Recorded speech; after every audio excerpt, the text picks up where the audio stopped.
Excellent. Alors, si vous voulez, je vais partager mon écran.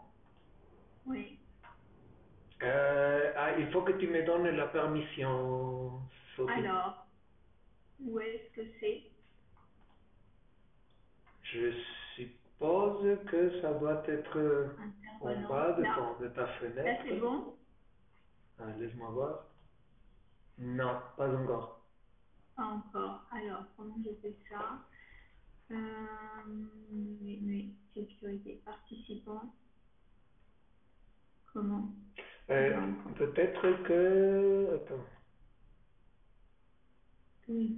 Peut-être que si tu prends la souris et tu le mets dessus de mon vidéo et avec le bouton droit de ton mouse, peut-être que là, ça te donne l'option de me donner la permission. Alors, si je vais, alors oui, voilà, alors, muet, arrêt vidéo, conserver, épingler, mettre en évidence, nommer animateur. Euh, Allez, j'essaye ça. Changer d'hôte, nommer Ramon, hôte de la réunion. Hop, c'est là. Ah, ok. Apparemment, c'est C'est comme bon? ça. Oui, exactement. Super. Excellent. Maintenant, on a appris comment le Je vais faire. bientôt être pro de Zoom. Ouais, tu deviens professionnel. Oui. Ok, alors, vous voyez la présentation maintenant? Oui, très bien. Excellent. Alors, je ne me rappelle pas exactement où on était, mais c'est un peu le thème en général. C'est...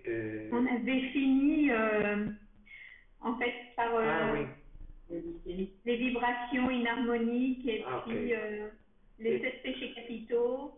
ok, excellent. Et on avait vu ça, non? Le principe de maladie? Oui, oui, oui, là. Ok. Bon, alors, à manière d'un petit résumé, ce qu'il faut savoir, c'est que l'espace causal, c'est un système qui opère en principe par ça et par ça. C'est-à-dire, nous avons tous une étincelle divine. L'étincelle divine, c'est, on peut dire, la présence du Créateur infini qui est en nous. C'est une petite particule qui se situe juste au centre de notre schéma de conduite. C'est une particule, on ne sait pas la taille, Kardec n'a jamais dit la taille, mais on assume que c'est une taille de dimension quantique, ou peut-être encore plus petite. Et ce qu'il faut savoir, c'est la présence de Dieu en nous, la présence de l'infini, si on veut le voir comme ça, en nous. Cette particule, et là, on dirait, elle se fractalise. Elle se fractalise comme une macro-particule qui fait les 3 mètres de côté, formée aussi par 7 cubes qui nous entourent. Ici, là, oui, on sait que chaque cube, ça fait 1 mètre de côté. Alors, tout l'espace causal, ça nous entoure à 3 mètres tout autour de nous. Et ce qu'il faut savoir, c'est que euh, c'est c'est cette présence qui a déterminé de mettre des espaces qui, Kardec dit, ce sont des espaces qui sont en incertitude. Il y a 2 façons de travailler pour les espaces qui se situent ici à l'intérieur. Chaque cube, il est à son tour fractalisé en des cubes plus petits et des cubes encore plus petits jusqu'à ce qu'on arrive à des milliards et des milliards et des milliards de petits cubes. Mais ces cubes, ils forment une espèce de réseau neural, comme on le montre ici. C'est-à-dire la fractalisation, elle opère toujours en suivant cette loi du 7, le leptocube.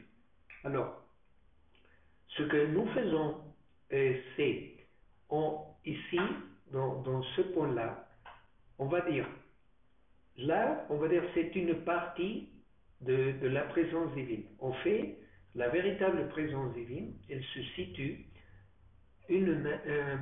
oui, l'étendue d'une main au-dessus de notre tête. C'est là qu'est la véritable présence divine. L'étincelle divine, qui est celle qui se situe au centre du chemin de conduite, c'est, on va dire, une copie partielle de la véritable présence divine, si on la considère comme un aspect de toute la divinité. C'est en même temps dire c'est la divinité, mais en réalité c'est une partie de la divinité, parce qu'on est en train de parler d'une particule énergétique, une forme aussi heptocubique. Alors ce qu'il y a, c'est que cette copie partielle, elle a plutôt cet aspect-là. Si on voit la véritable présence divine, cette présence divine, c'est une particule de lumière. Gardner dit, il l'appelle l'étoile qui brille avec la puissance de 10 000 soleils, pour nous donner une idée du degré de luminosité qu'a cette particule. On va dire qu'elle est immaculée, elle n'a pas de tache.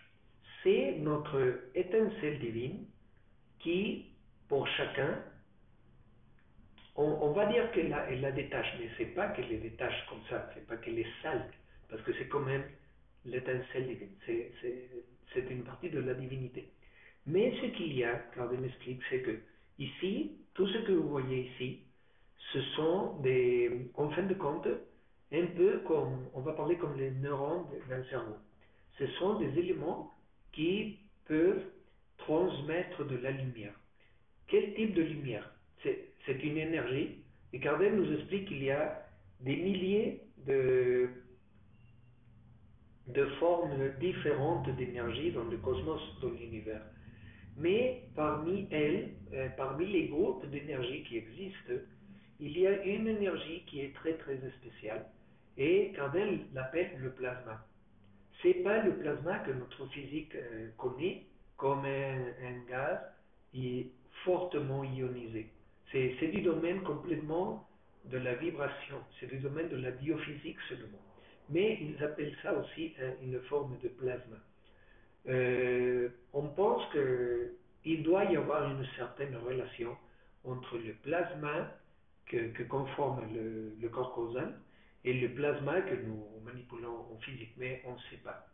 Alors, la chose, c'est que c'est plutôt comme ça l'aspect de l'étincelle divine des êtres humains. C'est-à-dire, il y a des points qui n'ont pas atteint la luminosité, comme dit Kardec, d'un soleil de 10 000 soleils.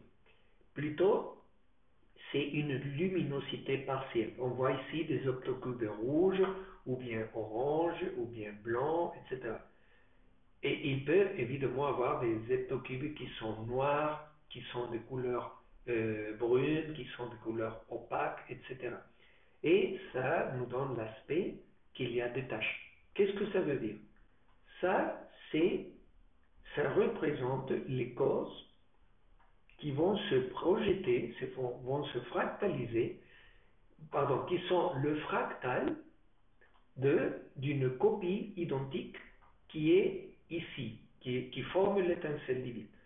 L'intention de l'évolution humaine, c'est, à savoir, quand un être humain commence sa toute première incarnation, on va dire dans ce plan-là,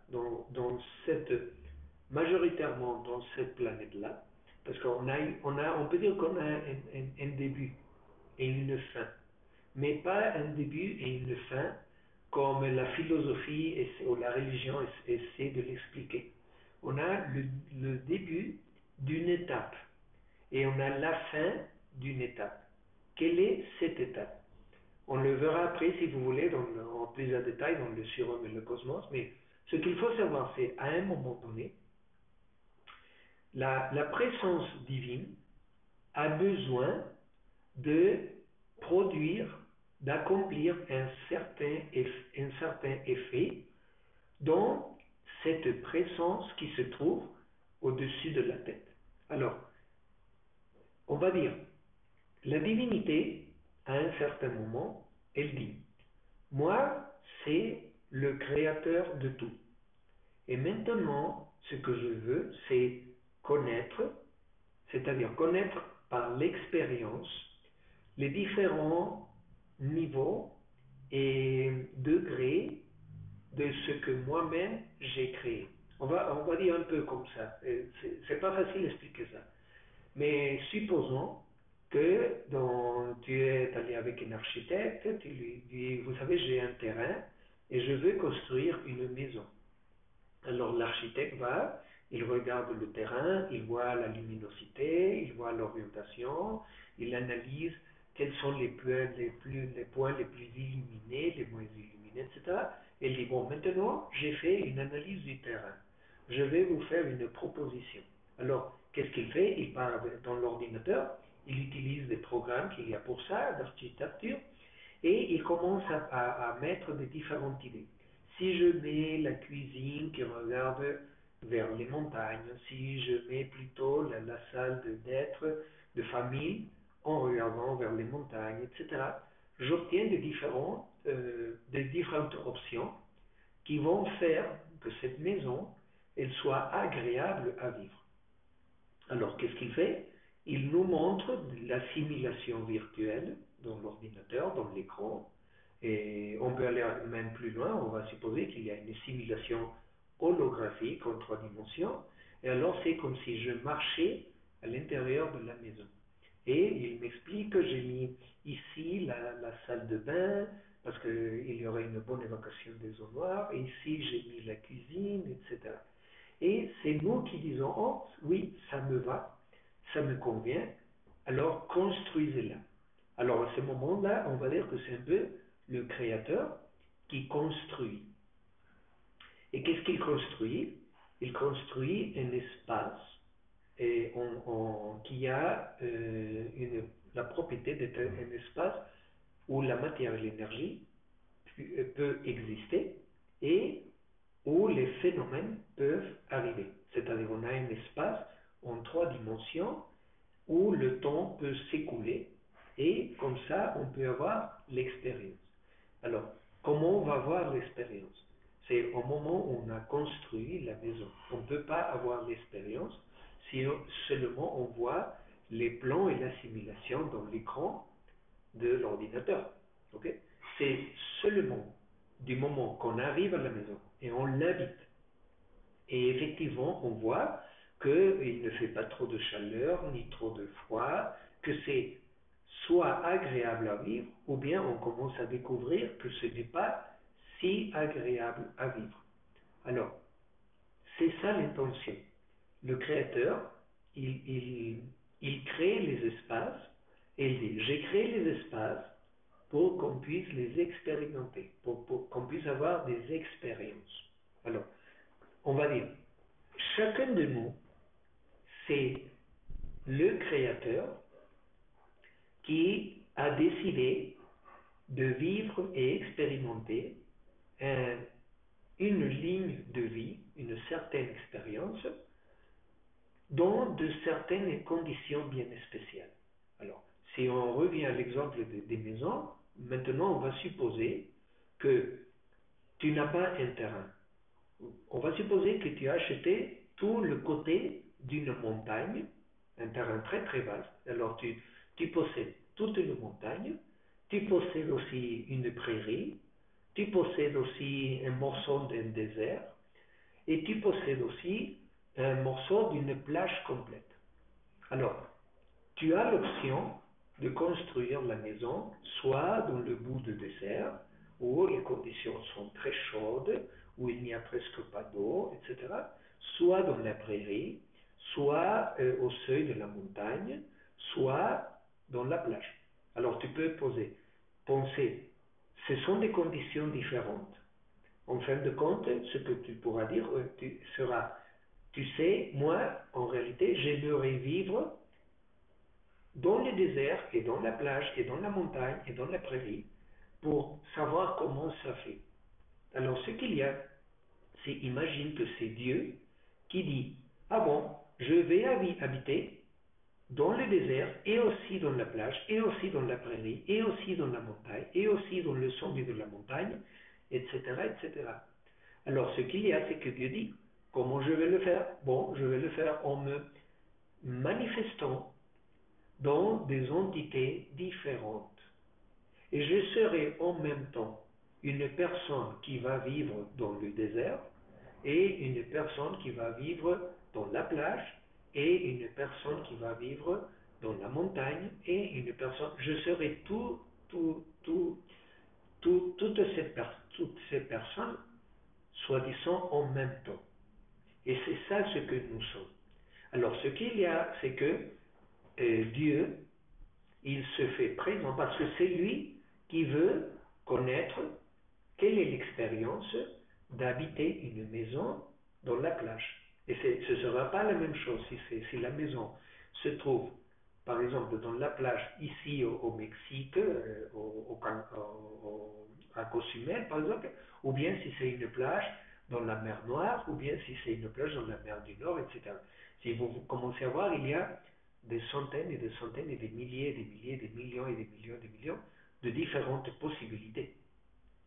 Et sans parler même qu'il y a des différentes planètes, et chaque planète, elle aussi, elle a à son tour des différentes conditions. Alors, ce que Dieu dit, c'est moi qui veux connaître ces expériences, expérimenter. Je le connais déjà, on va dire, à niveau virtuel. Je le connais, on va dire, dans cet écran de l'ordinateur où je vois la projection en 3 dimensions et il me dit, demain, avec le soleil, il y a une température de 25 degrés, l'humidité sera comme ça, etc. Mais en fin de compte, ce n'est pas la même chose de voir que de vivre, d'actuellement vivre. Je peux dire, je mange des fraises avec de la crème. Et je peux parler de ce que c'est l'expérience de manger des fraises avec de la crème. Mais si je n'ai jamais mangé des fraises avec de la crème, je n'aurai vraiment pas une mémoire, une expérience de ce que c'est manger des fraises avec de la crème. Okay? Par exemple, ici au Mexique, je donne toujours cet exemple. Quand il y a des personnes qui viennent de l'étranger, qui normalement elles ne mangent pas du piment, non chili. Au Mexique, on met du chili partout. On a plus de 300 espèces de chili, de piments différents. Et il y a des piments qui sont vraiment, ils ne sont pas difficiles à manger. Et il y a comme l'habanero ou le manzano qui sont vraiment, ils sont très très forts. Alors, c'est typique que des gens viennent, surtout des gens par exemple des États-Unis, du Canada, etc. Et quand ils viennent, on les emmène manger dans la cuisine mexicaine typique. Et c'est toujours la même chose, on nous met dans la table des différentes sauces aux différents piments. Et ils demandent toujours, est-ce que ça pique? Et la réponse traditionnelle du Mexicain est non, non, tu peux prendre, ça pique pas. Et il nous voit mettre généreusement de la sauce avec du chili partout. Alors il dit oh, ça ne doit pas être piquant. Et ils mangent et eux, oui, ils ont vraiment une expérience de notre monde parce qu'ils ne sont pas accoutumés. Alors, la seule façon de savoir quelque chose, c'est de actuellement l'expérimenter. Alors, c'est qui veut expérimenter? En fait de compte, c'est Dieu. C'est lui qui a construit. C'est comme toi, si tu as construit une maison, c'est pas pour qu'on te parle qu'elle a une bonne illumination, que l'humidité est très, très belle, etc. Tu veux actuellement aller à la maison et aller vivre et l'expérimenter et voir vraiment si la chaleur elle est si infernale ou non, si l'humidité c'est bien ou non, si vivre à la plage c'est bien ou non, etc. Alors, c'est ça, en fin de compte, le but on va dire, de cette partie de l'expérience divine. La présence divine, elle se manifeste en nous parce qu'elle dit, c'est moi qui va expérimenter. Mais pour le faire, j'ai besoin d'un véhicule, c'est-à-dire d'une matière humaine qui va avoir des sensations, qui va avoir des émotions, qui va avoir des sentiments, des instincts, un processus mental, etc. C'est-à-dire, essentiellement, un véhicule qui va me permettre d'expérimenter ces conditions de vie. Alors, au fait, ce qui arrive, c'est du moment qu'on est dans ce monde jusqu'au tout dernier jour de notre vie, en réalité, ce n'est pas notre vie qui termine. C'est notre, on va dire, notre incarnation. Et les philosophies orientales, évidemment, elles sont beaucoup plus à l'aise en parlant que, en fait, nous sommes en train de vivre une, euh, une expérience temporelle qu'on appelle une incarnation. Ici, du côté occidental, du côté surtout chrétien et catholique, etc., le problème essentiellement, c'est que je pense que c'est jusqu'au siècle, à peu près le 4e siècle, en réalité, les chrétiens, ils parlaient aussi de l'incarnation, de la réincarnation. C'était une chose aussi courante. Mais il y a eu un concile, je crois que c'est le 4e concile du Vatican, je pense que c'est du 430 années, quelque chose comme ça. Je suppose que par tout ce contrôle négatif, des négatifs sur l'humanité, ils ont mis l'influence, ou je ne sais pas pour quelle raison, mais ils ont décidé de ne plus accepter qu'il existe l'incarnation. Alors ils ont mis arbitrairement cette idée de que, bon, tu sais, quand une personne elle meurt, soit elle va au ciel, soit elle va à l'enfer, et c'est tout, c'est fini. Mais c'est pas comme ça. Ce qui arrive, c'est en réalité, c'est la présence divine. Tu vas imaginer cet heptocube, il est tout plein de millions et de millions et de millions de petits cubes, mais on va imaginer que tous ces cubes, ils sont noirs. C'est-à-dire les cubes de cette étincelle, pas les cubes qui sont en dessus. Parce que les cubes qui sont en dessus, en réalité, c'est Dieu. Et lui, il sait ce qu'il a, il n'a aucun problème. Mais il dit, j'ai besoin de savoir comment c'est une expérience. Alors, par exemple, une personne arrive et elle a besoin vraiment de savoir si un piment, si le chili habanero est vraiment si fort que ça, ou quel est le degré de le degré de saveur qu'il a. Alors, c'est dans cette étincelle qu'il va avoir l'opportunité. C'est-à-dire, on commence par avoir des heptocubes qui sont, Kardec l'explique du côté quantique, ils se trouvent dans un état d'incertitude. Cet état d'incertitude, ce que ça veut dire, c'est que l'éther qu'il y a à l'intérieur de ce cube, il est dans un état, on va dire, sans contrôle. Il n'a pas un sens, il n'a pas une polarité. Alors, c'est pour ça qu'il est tout noir. Le but d'avoir une certaine expérience, comme c'est manger quelque chose, ou bien connaître une certaine personne, ou bien tomber du deuxième étage d'un immeuble, ou bien de nager dans une plage, etc., etc., c'est que l'expérience en soi, elle nous donne, elle commence à faire que ces petits cubes, ils commencent à rentrer dans un état de certitude. Et quand ils rentrent dans un état de certitude, on va dire, ils deviennent lumineux. Maintenant, ce cube est capable de produire de la lumière. Évidemment, ça, c'est dans le... Pardon, c'est certitude. Je fais en espagnol. C'est de la certitude, c'est de l'état de certitude. Dans l'état de certitude, ces petits cubes, ils deviennent des plasmas actifs. Et le résultat, ça donne beaucoup de résultats différents. Mais pour le laisser pour l'instant dans le niveau d'horizon, ce qu'il fait, c'est qu'on a acquis la conscience de ce que c'est ça, de ce que ça représente. C'est-à-dire, on a vraiment pris la conscience de ce que c'est, par exemple, vivre. Sylvana, non, Sophie, il y a un message de Zoom.